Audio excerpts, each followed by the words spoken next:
Hi friends, നമ്മുടെ കേരളത്തിൽ ഇന്ന് തൊഴിലില്ലായ്മ ഒരു വലിയ പ്രശ്നമാണ്. തൊഴിലില്ലാത്തതുകൊണ്ട് നമ്മുടെ കുട്ടികളെല്ലാം അന്യരാജ്യത്തേക്ക് തൊഴിൽ തേടി പോകുന്നു. പക്ഷേ കേരളത്തിന് അനുയോജ്യമായ ഒരു തൊഴിൽ മേഖലയെക്കുറിച്ചാണ് ഇന്ന് നമ്മൾ ഈ വീഡിയോയിൽ സംസാരിക്കുന്നത്. അതായത് കേരളത്തിനെ നമുക്കൊരു സ്വിറ്റ്സർലൻഡ് പോലെ ആക്കി മാറ്റാനുള്ള സാധ്യതയുള്ള ഒരു കഴിവ് നമുക്കുണ്ട്. നമ്മുടെ ആ കഴിവ് നമ്മൾ പ്രയോജനപ്പെടുത്തുന്നില്ല.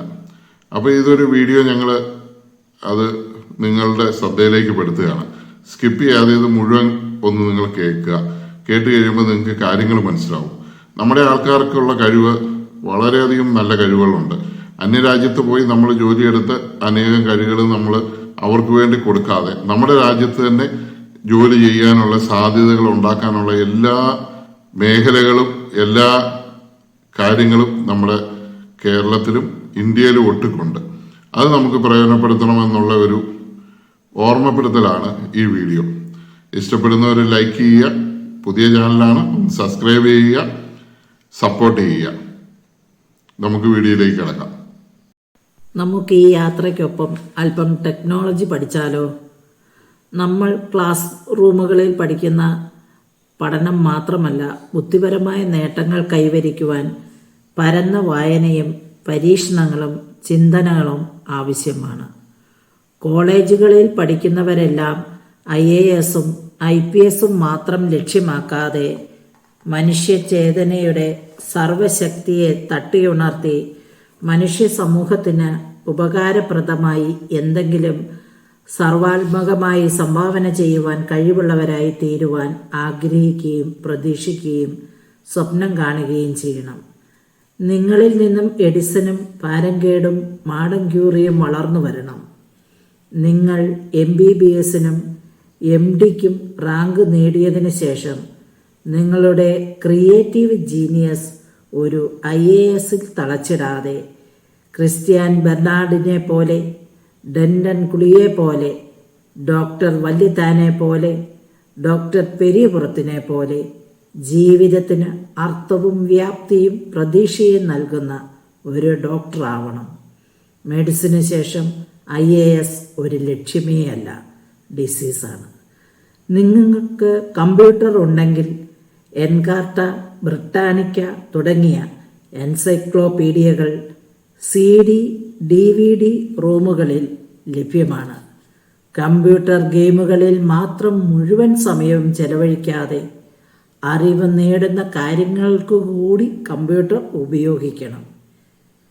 ഈ IT യുഗത്തിൽ അറിവ് സമ്പത്താണല്ലോ. ഇന്റർനെറ്റ് സൗകര്യം ഉള്ളവർ ചവറു സൈറ്റുകളിൽ ചുറ്റിയടിച്ച് സമയവും പണവും നഷ്ടപ്പെടുത്താതെ ഉപകാരപ്രദങ്ങളായ സൈറ്റുകൾ കണ്ടുപിടിക്കണം. നിങ്ങളുടെ ഇന്റലക്ട് രണ്ടാം കടം വിക്കിപീഡിയയിൽ നിന്ന് തന്നെ ആരംഭിക്കാം. അല്പം സീരിയസ് ആയി സയൻസ് പഠിക്കുവാൻ സയൻറ്റിഫിക് American.com എടുത്ത് പഠിക്കുവാൻ നോക്കേണ്ടതാണ്. അബ്സല്യൂട്ട് astronomy.com നിങ്ങൾക്ക് അറിവിൻ്റെ ഒരു പ്രപഞ്ചം തന്നെ തുറന്നു തരും. നിങ്ങൾ മെഡിസിൻ വിദ്യാർത്ഥിയാണെങ്കിൽ medicinenet.com പരിചയപ്പെടണം. നിങ്ങൾ മെക്കാനിക്കൽ എഞ്ചിനീയറിംഗ് ഷൈൻ ചെയ്യാൻ പോപ്പുലർ മെക്കാനിക്സ് മാസികയുടെ PDF ഫയലുകൾ ലഭിക്കുന്ന സൈറ്റുകളിൽ നിന്നും ഫ്രീ ആയി ഡൗൺലോഡ് ചെയ്യണം. psychomania.com നിങ്ങളെ സ്പേസ് ഷട്ടിലിൽ പറപ്പിക്കും. കമ്പ്യൂട്ടർ ഉപയോഗിച്ചുള്ള പഠനത്തിന് PDF ഫയലുകൾ ഏറ്റവും ഉപകാരപ്രദമാണ്. നമ്മുടെ ലൈബ്രറിയിൽ നിന്നും ബുക്ക് എടുക്കുന്നത് പോലെ തന്നെ ഏറ്റവും പ്രധാന അറിവുകൾ പുസ്തക രൂപത്തിൽ PDF ഫയലുകളായി ഇൻ്റർനെറ്റിൽ ലഭ്യമാണ്. പോർട്ടബിൾ ഡോക്യുമെൻ്റ് ഫോർമാറ്റ് ഫയലുകൾ PDF എന്ന ചുരുക്കപ്പേരിൽ അറിയുന്നു. PDF ഫയലുകൾ ഓപ്പൺ ചെയ്യുവാൻ നിങ്ങളുടെ കമ്പ്യൂട്ടറിൽ അക്രോബാറ്റ് റീഡർ എന്ന സോഫ്റ്റ്വെയർ ഇൻസ്റ്റാൾ ചെയ്യണം. അക്രോബാറ്റ് റീഡർ ഫ്രീ ആയി നെറ്റിൽ നിന്നും ഡൗൺലോഡ് ചെയ്യാവുന്നതാണ്. PDF ഫയലുകൾ ഡൗൺലോഡ് ചെയ്ത് കഴിഞ്ഞാൽ നിങ്ങളുടെ സമയം പോലെ വായിച്ചു പഠിക്കാം. പിന്നീട് നെറ്റിൻ്റെ ആവശ്യമില്ല. PDF ഫയലുകളിൽ മൗസ് ക്ലിക്ക് ചെയ്ത് ഓപ്പൺ ചെയ്തതിന് ശേഷം കീബോർഡിൽ Ctrl+L ഒന്നിച്ചമർത്തുക. ഇപ്പോൾ മോണിറ്ററിൽ ടെക്സ്റ്റ് മാത്രമായി. പിന്നീട് Ctrl+1, Ctrl+2, Ctrl+3 എന്നിവ സെലക്ട് ചെയ്യാം. തിരിച്ചു പോകുവാൻ എസ്കേപ്പ് കൊടുക്കണം. എന്നാലും അറിവിൽ നിന്നും എസ്കേപ്പ് ഒരിക്കലും ചെയ്യരുത്. PDF ഫയലുകൾ നിങ്ങളുടെ പെൻഡ്രൈവുകളിൽ സേവ് ചെയ്ത് പ്രിൻ്റർ സൗകര്യമുള്ളിടത്ത് കൊണ്ടുപോയി ആവശ്യമെങ്കിൽ A4 സൈസിൽ പ്രിൻ്റ് എടുത്ത് സൂക്ഷിക്കാം. ലോകത്തിലെ എല്ലാ ശാസ്ത്ര സംഘടനകളും അവരുടെ നിരീക്ഷണങ്ങളും പഠനങ്ങളും PDF ഫയലായി നെറ്റിൽ പ്രസിദ്ധീകരിച്ചിരിക്കുന്നു. അതുപോലെ ബ്രൗഷറുകളും യൂസർ മാനുവലുകളും PDF-ൽ ലഭ്യമാണ്. PDF ഫയലുകൾ CD-ROM-ൽ റൈറ്റ് ചെയ്ത് സൂക്ഷിക്കാം. Ctrl+Shift+ അധിക ചിഹ്നം അല്ലെങ്കിൽ ന്യൂനചിഹ്നം കൊടുത്ത് PDF ഫയലുകൾ മോണിറ്ററിൽ തിരിക്കാവുന്നതാണ്. ഒരു പേജിൽ നിന്നും അടുത്ത പേജിലേക്ക് സ്ക്രോൾ ചെയ്ത് നിങ്ങൾക്ക് മാർക്കും റാങ്കും സ്കോർ ചെയ്യാം. നിങ്ങളുടെ കമ്പ്യൂട്ടർ സിനിമകൾ ഓടിക്കുന്ന വെറും DVD പ്ലെയർ മാത്രമാകാതെ അക്രോബാറ്റ് റീഡർ ഇൻസ്റ്റാൾ ചെയ്ത് PDF ഫയലുകൾ പഠിച്ച് നിങ്ങളുടെ ബ്രെയിനിലെ അക്രോബാറ്റിക്സുകൾ കൊണ്ട് രണാങ്കണത്തിലെ ഡോക്ടർ GS പ്രദീപിനെ ടെൻഷൻ അടിപ്പിച്ച് ചലഞ്ച് റൗണ്ടിൽ ഫ്ലാറ്റാക്കാം. നമ്മുടെ ബ്രെയിൻ ജീവനുള്ള ലൈവ് ബയോ മെഡിക്കൽ കമ്പ്യൂട്ടറാണ് എന്ന് കരുതുന്നതിൽ യാതൊരു തെറ്റില്ല. 25 വാട്ട്സ് ഊർജം ആവശ്യമുള്ള പ്രപഞ്ചത്തിലെ ഏറ്റവും സങ്കീർണമായ മാറ്ററാണ് അല്ലെങ്കിൽ വസ്തുവാണ് മനുഷ്യൻ്റെ ബ്രെയിൻ. ജീവൻ നിലനിർത്തുവാനും ലോക്കോമോഷൻ സാധ്യമാക്കുന്നതിനും ആവശ്യമുള്ളതിൽ കൂടുതൽ സെല്ലുകൾ നമ്മുടെ ബ്രെയിനിൽ ഉണ്ടായതിനാലാണ് നമ്മുടെ ബ്രെയിനിന് ഭാരം കൂടിയതും മറ്റു ജീവജാലങ്ങൾക്ക് വളരെ കുറവായതുമായ വിശേഷബുദ്ധി ഉണ്ടായതും.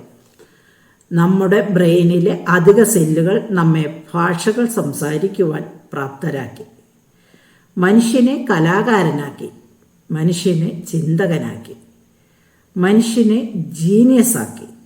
ഇലക്ട്രോണിക്സ് എന്ന ശാസ്ത്ര വിഭാഗം ഇത്രമാത്രം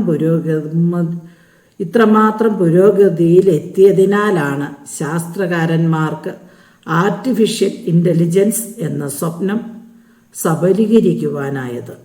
ന്യൂറോ സയൻസ് എന്ന ശാസ്ത്ര വിഭാഗത്തിലൂടെ ബ്രെയിനിനെ കുറിച്ച് കൂടുതൽ പഠിക്കുകയും ആ അറിവുകൾ ആർട്ടിഫിഷ്യൽ ഇൻ്റലിജൻസ് എന്ന ശാസ്ത്രശാഖ വളർത്തിയെടുക്കുവാൻ ഇലക്ട്രോണിക്സ് കമ്പ്യൂട്ടറുകളുടെ നിർമ്മാണത്തിലും പ്രാവർത്തികമാക്കി. മൈക്രോ പ്രോസസ്സർ എന്നറിയപ്പെടുന്ന കമ്പ്യൂട്ടർ ചിപ്പിൻ്റെ കണ്ടുപിടുത്തമാണ് ആർട്ടിഫിഷ്യൽ ഇൻ്റലിജൻസ് അല്ലെങ്കിൽ AI സാധ്യമാക്കിയത്. AIയുടെ പഠനവും നിരീക്ഷണങ്ങളും പ്രകൃതി തന്നെ നമ്മുടെ ബ്രെയിനിൻ്റെ ഹാർഡ്വെയറും സോഫ്റ്റ്വെയറും എന്നും അപ്ഗ്രേഡ് ചെയ്തുകൊണ്ടിരിക്കുന്നു എന്ന് തെളിഞ്ഞതാണല്ലോ. AI ചിന്തിക്കുന്ന ബ്രെയിനിന് ഒരു പരിധിവരെ പകരമായേക്കാം. മനസാക്ഷിയും വേദനിക്കുന്ന മനസ്സും സിലിക്കൺ ചിപ്പുകൾക്ക് അന്യമാണ്. ബുദ്ധിശക്തിയുടെ ദാർഢ്യത്തോടെ ചിന്തകനായ വോൾട്ടയർ ബ്രെയിനിൻ്റെ കഴിവുകളിൽ അഹങ്കരിച്ചപ്പോൾ മനുഷ്യബന്ധങ്ങളിൽ മനസാക്ഷിയും കരുണയും സ്നേഹവും വേണമെന്നും റൂസോ കണ്ണീരോടെ യാചിച്ചു. വോൾട്ടയർ എന്ന മൈക്രോ പ്രോസസ്സറും റൂസോ എന്ന സ്പന്ദിക്കുന്ന ഹൃദയം ആർട്ടിഫിഷ്യൽ ഇൻ്റലിജൻസും മനസാക്ഷിയും രണ്ടിടത്താക്കി. ഓഫ് ചെയ്യാൻ വരട്ടെ, ഇലക്ട്രോണിക്സിലൊരു വൺ വേ നടത്താം. ഒരു റേഡിയോയുടെ പ്രവർത്തനം പൂർണ്ണമായും മനസ്സിലാക്കുവാൻ ആവശ്യമായ ഇലക്ട്രോണിക്സ് സംവിധാനങ്ങൾ തുടർന്നും വിവരിക്കുവാനുണ്ടെങ്കിലും കഴിഞ്ഞ 2 ശതാബ്ദങ്ങളിലായി മനുഷ്യ സംസ്കാരത്തിൻ്റെ മുന്നോട്ടുള്ള പ്രയാണത്തിൽ വളരെയധികം സ്വാധീനം ചെലുത്തിയ ട്രാൻസിസ്റ്ററിന്റെ കഥ മനസ്സിലാക്കിയിരിക്കുന്നത് തീർച്ചയായും ഉപകാരപ്രദമായിരിക്കും.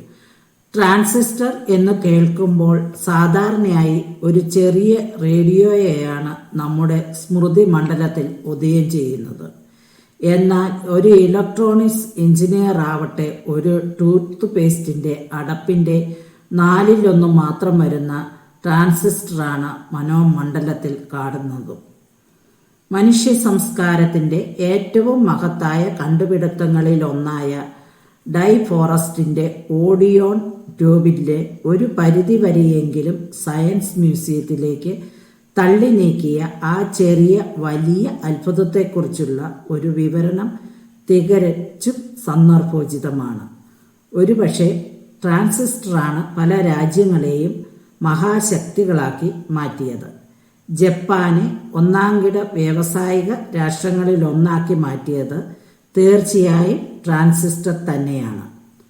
പാരീസ് സന്ദർശിച്ച ജപ്പാൻ പ്രധാനമന്ത്രിയെ ഡീഗോൾ ട്രാൻസിസ്റ്റർ റേഡിയോ സെയിൽസ്മാൻ എന്ന് വിശേഷിപ്പിച്ചതിൽ നിന്നും ട്രാൻസിസ്റ്ററിന്റെ രാഷ്ട്രീയം ഊഹിക്കാവുന്നതേയുള്ളൂ. സേഫുകളിൽ സൂക്ഷിച്ചിരിക്കുന്ന സ്വർണ്ണക്കട്ടികളേക്കാൾ ഒരു രാഷ്ട്രത്തിന്റെ സാമ്പത്തിക മണ്ഡലത്തിൽ വളരെയധികം സ്വാധീനം ചെലുത്തുന്ന മാനദണ്ഡം ഇന്ന് ഇലക്ട്രോണിക്സ്, ട്രാൻസിസ്റ്റർ, കമ്പ്യൂട്ടർ എന്നീ സാങ്കേതിക വിദ്യകളാണ്. പുരോഗതി ഒരു വൺ വേ ആണല്ലോ. ആ വൺ വേയിലെ ഒരു പച്ച സിഗ്നലാണ് ട്രാൻസിസ്റ്റർ. ലീ ഡേ ഫോറസ്റ്റിന്റെ ഓഡിയോൺ ട്യൂബിൽ നിന്ന് തൊട്ടടുത്ത പടിയായിരുന്നു ട്രാൻസിസ്റ്റർ. പക്ഷേ ആ ഒരു നീക്കത്തിന് മാത്രമായി 1/2 നൂറ്റാണ്ട് വേണ്ടി വന്നു. ഡേ ഫോറസ്റ്റ് ഓഡിയോൺ ട്യൂബ് അവതരിപ്പിച്ചതിനു ശേഷം അനുഭവിക്കേണ്ടി വന്ന തിക്തയാതനകൾ ഈസി ചെയറിൽ കിടന്ന് ട്രാൻസിസ്റ്ററിൽ നിന്നെഴുതുന്ന സുന്ദര ഗീതം ആസ്വദിക്കുന്ന സാധാരണക്കാരനെ ഞെട്ടിപ്പിക്കുക തന്നെ ചെയ്യും. ഓഡിയോൺ ട്യൂബിന്റെ നിർമ്മാണത്തിനായി ഡൈഫോറസ്റ്റ് തന്റെ 3 സഹപ്രവർത്തകരോടുകൂടി $20 ലക്ഷം മൂലധനത്തോടെ ഒരു കമ്പനി സ്ഥാപിക്കാനായി പരസ്യം ചെയ്തു. ചരിത്രത്തിന്റെ ഗതികൾ തിരുത്തിക്കുറിച്ച ആ പ്രതിഭാശാലിയെ നിയമം വെറുതെ വിട്ടില്ല. 4 കാശിന് കൊള്ളാത്ത ബൾബായി പോലും ഉപയോഗിക്കാൻ കൊള്ളാത്ത ഏതോ ഒരു സാധനത്തിന്റെ നിർമ്മാണത്തിനായി ഒരു കള്ളക്കമ്പനി സ്ഥാപിച്ചുവെന്നും തട്ടിപ്പും വിശ്വാസവഞ്ചനയും കാട്ടുന്നുവെന്നും ഡേ ഫോറസ്റ്റിന്റെ മേൽ കുറ്റാരോപിക്കുകയും ഡേ ഫോറസ്റ്റിന്റെ പേരിൽ ഒരു ക്രിമിനൽ കേസ് ഫയൽ ചെയ്യുകയും ചെയ്തു. എല്ലാ ഉദ്യോഗസ്ഥന്മാരെയും പോലെ ആ പ്രോസിക്യൂട്ടറിനും സംസ്കാരത്തിന്റെ ഭാവിയിലേക്ക് എത്തിനോക്കുവാൻ കഴിവില്ലാതെ പോയി. നിയമങ്ങൾ ഒരു ജീനിയസിനായി സൃഷ്ടിക്കപ്പെട്ടിട്ടുള്ളവയല്ലല്ലോ. ഡേ ഫോറസ്റ്റ് രക്ഷപ്പെട്ടെങ്കിലും അദ്ദേഹത്തിന്റെ 3 സഹപ്രവർത്തകരും ജയിലിനുള്ളിലായി. ഒരുപക്ഷെ ഒരു എഞ്ചിനീയറോ ഒരു പ്രൊഫസറോ ഡേ ഫോറസ്റ്റിന്റെ ഓഡിയോ ട്യൂബിനു വേണ്ടി സാക്ഷി പറഞ്ഞിരുന്നുവെങ്കിൽ ആ 3 പേരെ രക്ഷിക്കുവാനും ഇലക്ട്രോണിക്സ് യുഗത്തിന്റെ പ്രവാചകനായി ചരിത്രത്തിൽ സ്ഥാനം നേടുവാനും അദ്ദേഹത്തിന് കഴിയുമായിരുന്നു. തന്റെ സഹപ്രവർത്തകർ ജയിലിലായതോടെ ഡേ ഫോറസ്റ്റ് തികച്ചും നിസ്സംഗനാവുകയാണുണ്ടായത്. ഒരുപക്ഷെ ചരിത്രത്തിൽ ഇതിനു മുമ്പോ പിമ്പോ മറ്റൊരു പ്രതിഭാശാലിക്കും തന്റെ ജീനിയസിന് ഇത്രയും കടുത്ത വില നൽകേണ്ടി വന്നിട്ടില്ല. ഓരോരോ നൂറ്റാണ്ടുകളിൽ ഓരോരോ കണ്ടുപിടുത്തങ്ങളാണ് പരീക്ഷണ തൽപരരെ കർമ്മോത്സുകരാക്കുന്നത്. 18-ാം നൂറ്റാണ്ടിൽ ഇലക്ട്രോസ്റ്റാറ്റിക്സ് പരീക്ഷണങ്ങളുടെയും 19-ാം നൂറ്റാണ്ടിൽ ഇലക്ട്രോമാഗ്നറ്റിക് പരീക്ഷണങ്ങളുടെയും 20-ാം നൂറ്റാണ്ടിൽ ഇലക്ട്രോണിക്സ് പരീക്ഷണങ്ങളുടെയും വേലിയേറ്റങ്ങൾ തന്നെയുണ്ടായി. ചില പ്രത്യേകതരം ക്രിസ്റ്റലുകൾക്ക് റേഡിയോ തരംഗങ്ങൾ ഡിറ്റക്റ്റ് ചെയ്യുവാനുള്ള കഴിവുണ്ടെന്ന് 1920-കളിൽ തന്നെ ഗവേഷകർ മനസ്സിലാക്കിയിരുന്നു. ഡേ ഫോറസ്റ്റിന്റെ ഓഡിയോൺ ട്യൂബ് പോലെ തന്നെ നേരിയ വൈദ്യുത സിഗ്നലുകൾ ആംപ്ലിഫയർ ചെയ്യുവാൻ കഴിവുള്ള ഒരു ക്രിസ്റ്റൽ ആംപ്ലിഫയർ വികസിപ്പിച്ചെടുക്കുന്നതിലായിരുന്നു പിന്നീട് ശാസ്ത്രോപാസകരുടെ ശ്രദ്ധ പതിഞ്ഞത്. ആ തപസ്യ പൂവണിയുന്നത് 1948 വില്യം ഷോക്ലി ജംഗ്ഷൻ ട്രാൻസിസ്റ്റർ രൂപഭാവന ചെയ്തപ്പോഴായിരുന്നു. ഇതിനു മുമ്പ് മനുഷ്യ സംസ്കാരം നൂറ്റാണ്ടുകൾ കൊണ്ട് കൈവരിച്ച നേട്ടം ട്രാൻസിസ്റ്ററിന്റെ കണ്ടുപിടുത്തത്തിന് ശേഷം ഏതാനും ശതവർഷങ്ങൾ കൊണ്ടു നേടി. ട്രാൻസിസ്റ്ററിന്റെ പ്രവർത്തനവും ഘടനയും മനസ്സിലാക്കുന്നതിന് ഊർജതന്ത്രത്തിലെ ചില പ്രതിഭാസങ്ങൾ മനസ്സിലാക്കിയിരിക്കേണ്ടതുണ്ട്. ആ പ്രതിഭാസങ്ങൾ അപഗ്രഥിച്ചു നോക്കാം. എല്ലാ വസ്തുക്കളും മൂലകങ്ങൾ ചേർന്നുണ്ടായിട്ടുള്ളവയാണല്ലോ. മൂലകങ്ങളെ വാതകം, ദ്രാവകം, ഹരം എന്നിങ്ങനെ വേർതിരിച്ചിട്ടുണ്ട്. ഹരങ്ങളെ പ്രധാനമായും ലോഹങ്ങൾ അഥവാ മെറ്റൽ എന്നും അലോഹങ്ങൾ നോൺ മെറ്റൽ എന്നും വേർതിരിച്ചിട്ടുണ്ട്. ദ്രവമായ മെർക്കുറി ഒരു ലോഹമാണ്. ഇവയെ വീണ്ടും ഇവയുടെ വൈദ്യുത ഗുണം അനുസരിച്ച് സുഗമമായി വൈദ്യുതി കടത്തിവിടുന്നവയെന്നും കടത്തിവിടാത്തവയെന്നും വേർതിരിച്ചിട്ടുണ്ട്. എന്നാൽ ട്രാൻസിസ്റ്ററുകളുടെ പ്രധാനമായ ഘടകം ഇത് രണ്ടുമല്ല. പ്രത്യുത സെമി കണ്ടക്ടറുകൾ എന്നറിയപ്പെടുന്ന ഒരു പ്രത്യേക വിഭാഗമാണ്. ഇത് സാധാരണയായി പ്രകൃതിയിൽ ലഭ്യമല്ല. സെമി കണ്ടക്ടറുകൾ ലാബറട്ടറികളിൽ സൃഷ്ടിച്ചെടുക്കാം. പേരിൽ നിന്നു തന്നെ വ്യക്തമാകുന്നത് പോലെ സെമി കണ്ടക്ടർ ഭാഗികമായി മാത്രമേ വൈദ്യുതി കടത്തിവിടുകയുള്ളൂ. വൈദ്യുതി കടത്തിവിടുവാനുള്ള ഗുണത്തെ കണ്ടക്ടൻസ് എന്നും വൈദ്യുതിയെ പ്രതിരോധിക്കുന്ന ഗുണത്തിനെ റെസിസ്റ്റൻസ് എന്നും പറയുന്നു. ചുരുക്കത്തിൽ സെമി കണ്ടക്ടർ അത്ര നല്ല കണ്ടക്ടറോ അത്ര നല്ല റെസിസ്റ്ററോ അല്ല. സാധാരണ നിലയിൽ വൈദ്യുത വാഹകരല്ലാത്ത ജർമേനിയം, സിലിക്കൺ എന്നീ മൂലകങ്ങളാണ് സെമി കണ്ടക്ടറുകൾ നിർമ്മിക്കുവാൻ ഉപയോഗിക്കുന്നത്. ഈ ആലോകങ്ങളിൽ വളരെ നേരിയ ഒരംശം ലോഹം ചേർക്കുമ്പോൾ അത് സെമി കണ്ടക്ടറായി. ഒരു പ്രത്യേക നിർമ്മാണ രീതി ഉപയോഗിച്ച് ഇവയിൽ ആനോടും കാതോടും ഘടിപ്പിച്ചാൽ അതൊരു ഡയോഡായി. എന്നാൽ ഇതിന് ഇലക്ട്രോണുകൾ ലഭ്യമാക്കാൻ ഫിലമെന്റ് ആവശ്യമില്ല. ഈ ഡയോഡിൽ മൂന്നാമതൊരു ഇലക്ട്രോഡ് കൂടി ഘടിപ്പിച്ചാൽ അതൊരു സെമി കണ്ടക്ടർ ട്രയോഡായി. ഇതുതന്നെയാണ് ട്രാൻസിസ്റ്റർ. ഇവ വൈദ്യുതി ഒരു ഭാഗത്തേക്ക് മാത്രമേ കടത്തിവിടുകയുള്ളൂ. ഒരു ഭാഗത്തേക്ക് കണ്ടക്ടറും മറ്റു ഭാഗത്തേക്ക് റെസിസ്റ്ററും. ഇതുതന്നെയാണ് ഇലക്ട്രോണിക്സിലെ പുതിയ വൺ വേ. ഒരു ട്രാൻസിസ്റ്ററിന് 3 ഇലക്ട്രോഡുകളുണ്ട്. ഓഡിയോൺ ട്യൂബിലെ കാഥോഡിന് സമാനമായ ഇലക്ട്രോഡിന് ട്രാൻസിസ്റ്ററിന്റെ എമിറ്റർ എന്നും ആനോഡിന് കളക്ടർ എന്നും ഗ്രിഡിന് ബേസ് എന്നും പറയുന്നു.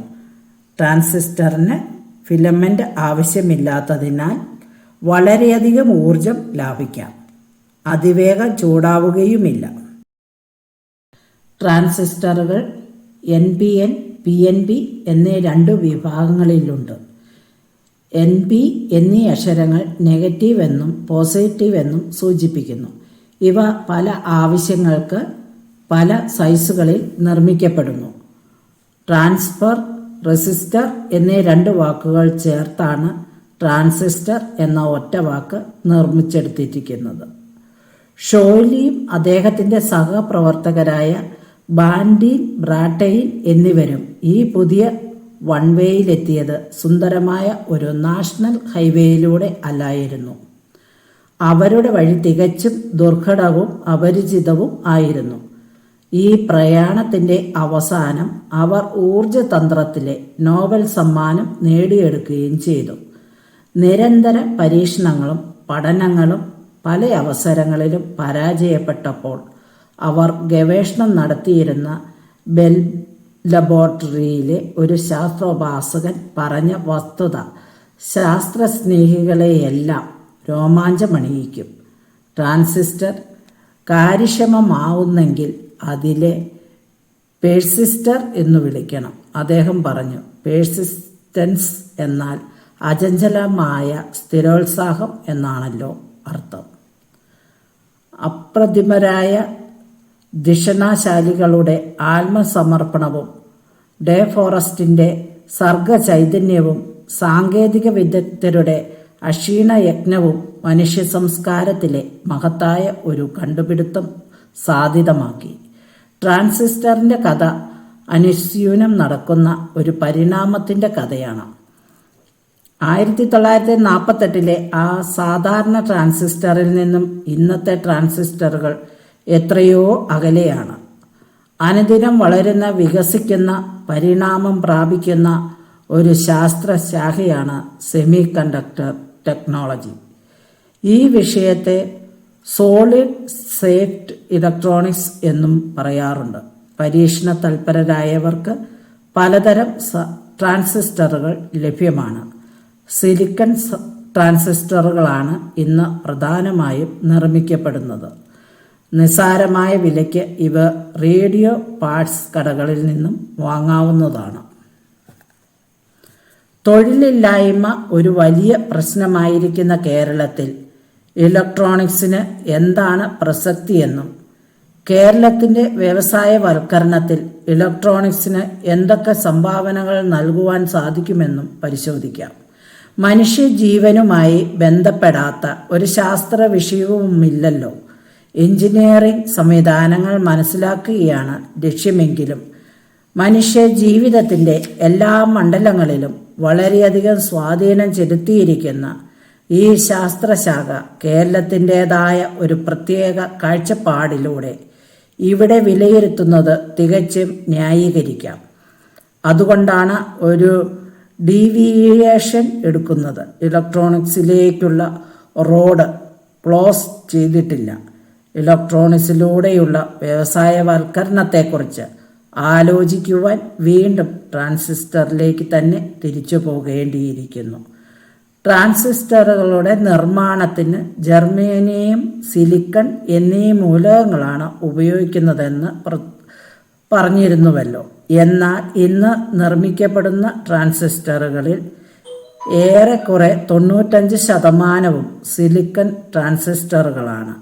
ജർമേനിയത്തേക്കാൾ സിലിക്കൺ ഉയർന്ന താപനിലയിലും കാര്യക്ഷമമായി പ്രവർത്തിക്കും എന്നുള്ളതാണ് ഇതിനുള്ള ഒരു കാരണം. അടുത്തതായി ഉന്നയിക്കാവുന്ന ഒരു കാര്യം സിലിക്കൺ ഏറ്റവും സുലഭമായ രണ്ടാമത്തെ മൂലകമാണെന്നുള്ളതാണ്. സാധാരണ മണൽ സിലിക്കണിൻ്റെയും ഓക്സിജൻ്റെയും ഒരു കോമ്പൗണ്ടായ സിലിക്കൺ ഡയോക്സൈഡാണ്. എന്നാൽ ഒരു വിരോധാഭാസം എന്നു തന്നെ പറയട്ടെ. ഇന്ത്യയിലെ ഇലക്ട്രോണിക്സ് വ്യവസായത്തിന് ആവശ്യമായ സിലിക്കൺ ക്രിസ്റ്റലുകൾ ഭൂരിഭാഗവും വിദേശ രാജ്യങ്ങളിൽ നിന്നും ഇറക്കുമതി ചെയ്യുകയാണ് ചെയ്യുന്നത്. സിലിക്കൺ ഡയോക്സൈഡ് കാർബണുമായി ചേർത്ത് ഉന്നതോഷ്മാവിൽ ചൂടാക്കിയാണ് ശുദ്ധമായ സിലിക്കൺ വേർതിരിച്ച് എടുക്കുന്നത്. ഈ പ്രക്രിയയ്ക്ക് റിഡക്ഷൻ എന്ന് പറയുന്നു. റേഡിയോ, ടെലിവിഷൻ എന്നിവയുടെ നിർമ്മാണത്തിന് സിലിക്കൺ ട്രാൻസിസ്റ്ററുകൾ ഉപയോഗിക്കുന്നുണ്ടെങ്കിലും ഇന്ന് ഇൻ്റഗ്രേറ്റഡ് സർക്യൂട്ടുകൾ ട്രാൻസിസ്റ്ററിനെയും പിന്തള്ളിയിരിക്കുകയാണ്. അനേകായിരം ട്രാൻസിസ്റ്ററുകൾ അവയുടെ അതിസൂക്ഷ്മ രൂപത്തിൽ ഒരൊറ്റ പേടകത്തിനുള്ളിൽ സംവിധാനം ചെയ്തിരിക്കുന്നതാണ് ഇൻ്റഗ്രേറ്റഡ് സർക്യൂട്ടുകൾ. ഒരു സാധാരണ ഇലക്ട്രോണിക്സ് പോക്കറ്റ് കാൽക്കുലേറ്ററിൻ്റെ ഇൻ്റഗ്രേറ്റഡ് സർക്യൂട്ടിന് ഏകദേശം 1 ഇഞ്ച് നീളവും 1/4 ഇഞ്ച് കനവും മാത്രമേയുള്ളൂ. ഇതിന് 2 സൈഡിലുമായി ഏറെക്കുറെ 20-ലധികം കണക്ഷനുകളും ഉണ്ടായിരിക്കും. ഗണിതശാസ്ത്രത്തിലെ അടിസ്ഥാനപരമായ 4 ക്രിയകളും ഒരു ചെറിയ കാഡ്ബറി 5 സ്റ്റാർ ചോക്ലേറ്റ് പോലെയുള്ള ഈ ഇൻ്റഗ്രേറ്റഡ് സർക്യൂട്ടുകളാണ് ചെയ്യുന്നത്. മനുഷ്യ സംസ്കാരത്തിൻ്റെ 21-ാം നൂറ്റാണ്ടിലേക്കുള്ള ചവിട്ടുപടിയാണ് ഇൻ്റഗ്രേറ്റഡ് സർക്യൂട്ടുകൾ. ആധുനിക മിനി കമ്പ്യൂട്ടറുകൾ മുതൽ കാസറ്റ് റെക്കോർഡർ വരെ ഇന്ന് ഇൻ്റഗ്രേറ്റഡ് സർക്യൂട്ടുകൾ ഉപയോഗപ്പെടുത്തുന്നുമുണ്ട്. ഇവയുടെ നിർമ്മാണത്തിന് സിലിക്കൺ മൂലകമാണ് വ്യാപകമായി ഉപയോഗിക്കുന്നത്. കേരളത്തിൻ്റെ തീരദേശങ്ങളിൽ സുലഭമായ മണലിൽ നിന്നും ശുദ്ധമായ സിലിക്കൺ വേർതിരിച്ചെടുക്കുവാൻ കേരളത്തിൽ തന്നെ വ്യാവസായിക സംവിധാനങ്ങൾ ഏർപ്പെടുത്തേണ്ടതുണ്ട്. വളരെ സങ്കീർണമായ സാങ്കേതിക വൈദഗ്ധ്യവും യന്ത്ര സംവിധാനങ്ങളും ഇതിന് വേണ്ടതിനാൽ കേരള ഗവൺമെൻറ്റും ഇലക്ട്രോണിക്സ് കോർപ്പറേഷനും ഇക്കാര്യത്തിൽ മുൻകൈ എടുക്കേണ്ടതുണ്ട്. കേരളത്തിൻ്റെ പ്രകൃതിക്ക് തികച്ചും യോജിച്ച ഒരു വ്യവസായമായിരിക്കും ഇത്. ഇന്ത്യയിൽ വളർന്നു വരുന്ന ഇലക്ട്രോണിക്സ് വ്യവസായത്തിന് ആവശ്യമായ സിലിക്കൺ മുഴുവനും നൽകുവാനും കയറ്റുമതി ചെയ്യുവാനും ഈ സംരംഭത്തിന് തീർച്ചയായും കഴിയും. കേരളത്തിൻ്റെ വ്യവസായവൽക്കരണത്തെക്കുറിച്ച് ആലോചിക്കുമ്പോൾ ഒരു മാതൃകയായി സ്വീകരിക്കേണ്ടത് സ്വിറ്റ്സർലൻഡ് എന്ന ചെറിയ രാഷ്ട്രത്തെയാണ്. പ്രകൃതി ഭംഗി കൊണ്ട് ഒരുപോലെ അനുഗ്രഹീതമാണ് സ്വിറ്റ്സർലൻഡും കേരളവും. പ്രിസിഷൻ എഞ്ചിനീയറിംഗിലെ അതികായകന്മാരാണ് സ്വിറ്റ്സർലൻഡിലുള്ളത്. സാധാരണ വാച്ചുകൾ മുതൽ ഇലക്ട്രോണിക്സ് ക്രോമോമീറ്റർ വരെയും മൈക്രോസ്കോപ്പുകൾ മുതൽ അതിസൂക്ഷ്മതയിലെത്തുന്നവർ വരെയും അവർ നിർമ്മിക്കുന്നു. സൂക്ഷ്മോപകരണങ്ങളിൽ അവർ ശ്രദ്ധ കേന്ദ്രീകരിക്കുവാൻ ഒരു പ്രത്യേക കാരണമുണ്ട്. അതാണ് കേരളത്തെയും ആ ചെറിയ രാജ്യത്തെയും ബന്ധിപ്പിക്കുന്ന ഏറ്റവും പ്രാധാന്യമർഹിക്കുന്ന വസ്തുത. ഒരു സ്വിറ്റ് വാച്ചിൻ്റെ സാമ്പത്തിക ശാസ്ത്രം തന്നെ ഒന്ന് പരിശോധിക്കാം. മനുഷ്യനിർമ്മിതമായ വസ്തുക്കളിൽ ഏറ്റവും ചെറിയ ഉൽപ്പന്നങ്ങളിൽ കൂടുതൽ വില ലഭിക്കുന്നത് ഒരു വാച്ചിനു തന്നെയാണല്ലോ. സാധാരണ വാച്ചുകൾ മുതൽ ആധുനിക ഇലക്ട്രോണിക്സ് വാച്ചുകൾ വരെ സ്വിറ്റ്സർലൻഡിൽ നിർമ്മിക്കപ്പെടുന്നുണ്ട്. സ്ഥല സാഹചര്യങ്ങളുടെ പരിമിതിയാണ് സ്വിറ്റ്സർലൻഡിനെ സൂക്ഷ്മോപകരണ വ്യവസായത്തിൽ മുന്നേറുവാൻ പ്രേരിപ്പിച്ച ഏറ്റവും പ്രധാന ഘടകം. ഒരു ചെറിയ രാജ്യമായതിനാൽ വൻ വ്യവസായങ്ങൾക്കാവശ്യമായ അസംസ്കൃത പദാർത്ഥങ്ങളും മറ്റും അവിടെ ദുർലഭമായിരിക്കും. ഇരുമ്പ് വ്യവസായങ്ങൾ അവിടെ അപ്രായോഗികമാവുമെന്ന് മാത്രമല്ല, സ്വിറ്റ്സർലൻഡിൻ്റെ സുന്ദരമായ പ്രകൃതിയെ നശിപ്പിച്ചു കളയുകയും ചെയ്യും. ക്ഷമാശീലരും സൂക്ഷ്മജോലികളിൽ അതിവൈദഗ്ധ്യമുള്ളവരുമായ അവർക്ക് പ്രിസിഷൻ വ്യവസായങ്ങൾ തന്നെയാണ് യോജിച്ചത്. വൻ വ്യവസായങ്ങൾ സൃഷ്ടിക്കുന്ന അന്തരീക്ഷ മലിനീകരണം എന്ന മഹാമാരി അവർക്ക് ഒരു പരിധിവരെ ഒഴിവാക്കുവാനും സാധിച്ചു. പ്രകൃതി ഭംഗി കൊണ്ടും സ്ഥലപരിമിതി കൊണ്ടും ആളുകളുടെ സ്വഭാവ രീതികൾ കൊണ്ടും കേരളം ഒരു സ്വിറ്റ്സർലൻഡ് തന്നെയാണ്. എന്നാൽ കേരളത്തെ വ്യവസായവൽക്കരിക്കുവാനുള്ള ആവേശത്തിൽ വികാരങ്ങൾക്ക് മുൻതൂക്കമുള്ളതിനാൽ അരനൂറ്റാണ്ടെങ്കിലും മുന്നോട്ട് കാണുവാനുള്ള കാഴ്ചപ്പാട് പോലും നഷ്ടപ്പെട്ടിരിക്കുന്നു. കേരളത്തിൻ്റെ സുന്ദരമായ പ്രകൃതി ഭംഗിയെ നശിപ്പിക്കുന്ന വൻ വ്യവസായങ്ങൾ ഇവിടെ ഒട്ടും തന്നെ അനുപേക്ഷണീയമല്ല. താൽക്കാലികമായ ചില നേട്ടങ്ങൾ കൈവരിക്കാമെങ്കിലും പ്രശ്നങ്ങളായിരിക്കും അവ ഭാവിയിൽ സൃഷ്ടിക്കുന്നത്. കേരളത്തിൻ്റെ വ്യവസായവൽക്കരണത്തിന് ഏറ്റവും യോജിച്ചത് ഇലക്ട്രോണിക്സ് തന്നെയാണ്. ഇലക്ട്രോണിക്സ് വ്യവസായത്തിന് വളരെ പരിമിതമായ സ്ഥല സാഹചര്യങ്ങൾ മാത്രം മതി. കേരളത്തിൻ്റെ അഭ്യസ്തവിദ്യരുടെ തൊഴിലില്ലായ്മ പരിഹരിക്കുവാനും ഇതല്ലാതെ മറ്റു മാർഗമൊന്നുമില്ല. ഇലക്ട്രോണിക്സ്, വാച്ച് നിർമ്മാണം തുടങ്ങിയ സൂക്ഷ്മ വ്യവസായങ്ങൾ കേരളത്തിൻ്റെ ഒരു കുത്തക എന്ന രീതിയിൽ ഇവിടെ വളർത്തിക്കൊണ്ട് വരേണ്ടതുണ്ട്. കേരളത്തെ ഇന്ത്യയുടെ ഇലക്ട്രോണിക്സ് മാപ്പിലേക്ക് കൊണ്ടുവരുവാൻ കേരളത്തിലെ ഇലക്ട്രോണിക്സ് കോർപ്പറേഷൻ ആരംഭിച്ചിരിക്കുന്ന നടപടികൾ തികച്ചും ആശാവഹങ്ങളാണ്. കേരളത്തിൻ്റെ പ്രകൃതി ഭംഗിയെ നശിപ്പിക്കാതെ ഇവിടെ വ്യവസായവൽക്കരണം ആരംഭിക്കുവാനും തൊഴിലില്ലായ്മ ഒരു പരിധിവരെയെങ്കിലും പരിഹരിക്കുവാനും ഇലക്ട്രോണിക്സിനു മാത്രമേ കഴിയുകയുള്ളൂ. 21-ാം നൂറ്റാണ്ടിൻ്റെ ശാസ്ത്ര വിഷയമായ ഇലക്ട്രോണിക്സ് ഇന്ന് നമ്മുടെ വിദ്യാഭ്യാസ മണ്ഡലത്തിൽ വളരെ പരിമിതമായ സ്ഥാനമേ ഉള്ളൂ എന്നത് തികച്ചും വേദനാജനകമായ ഒരു വസ്തുതയാണ്. 2 ITIകൾ കൊണ്ട് ഈ ഇലക്ട്രോണിക്സ് കേരളത്തിൽ അവസാനിപ്പിച്ചു. ഈ നില ഒന്ന് മാറ്റിയെടുക്കേണ്ടതു തന്നെയാണ്. കേരളത്തിലെ യുവജനങ്ങളുടെ സർഗശക്തിയും സാഹചര്യത്തിനും യോജിച്ച വിഷയമായ ഇലക്ട്രോണിക്സ് പഠിക്കുവാൻ ഇനിയും സാഹചര്യങ്ങൾ ഉണ്ടാകേണ്ടിയിരിക്കുന്നു. കൂടുതൽ എഞ്ചിനീയറിംഗ് കോളേജുകളിൽ ഈ വിഷയം പാഠ്യവിഷയമാക്കണം.